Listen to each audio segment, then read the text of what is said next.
Hey guys, and welcome back to Star Wars Nerdiness.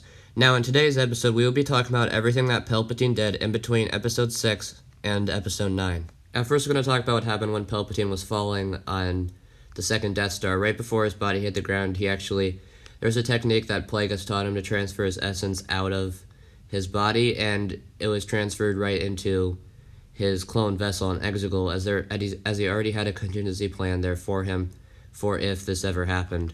Now, these clone vessels were pretty terrible. They would have to continually make new ones for the Emperor to transfer his life into. Now, Palpatine had a plan for the Empire. He believed an Empire that was not strong enough to keep their Emperor alive just shouldn't be an Empire.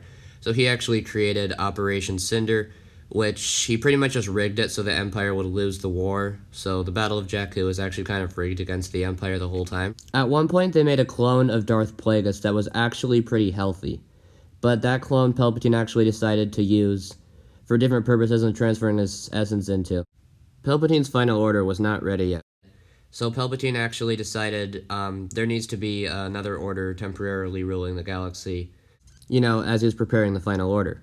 Snoke took over Shadow Council and actually took over the whole Empire and reforged it into a First Order, but that was actually all secret. Palpatine had his eyes on young Ben Solo and figured Ben Solo would actually be a powerful ally if he was turned, and that would be a perfect way of getting back at the Skywalkers who were the reason for his downfall.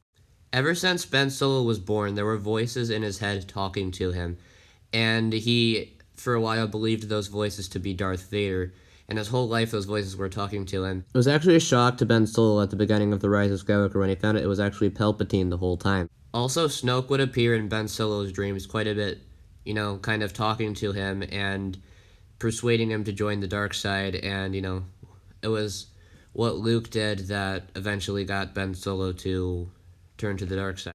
But Palpatine had his own little family now, as he actually had a clone of him that was actually perfectly healthy and young, but that clone was not Force sensitive. Palpatine considered him a failure and kind of just sent him to run wild.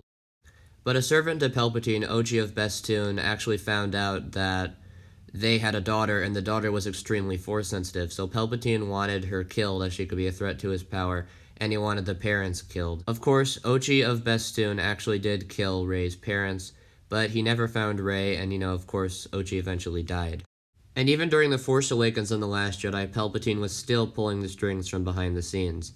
When Rey was fighting Kylo Ren on Starkiller Base, there was a voice in her head that told her to kill Kylo Ren, and that was actually Palpatine's voice.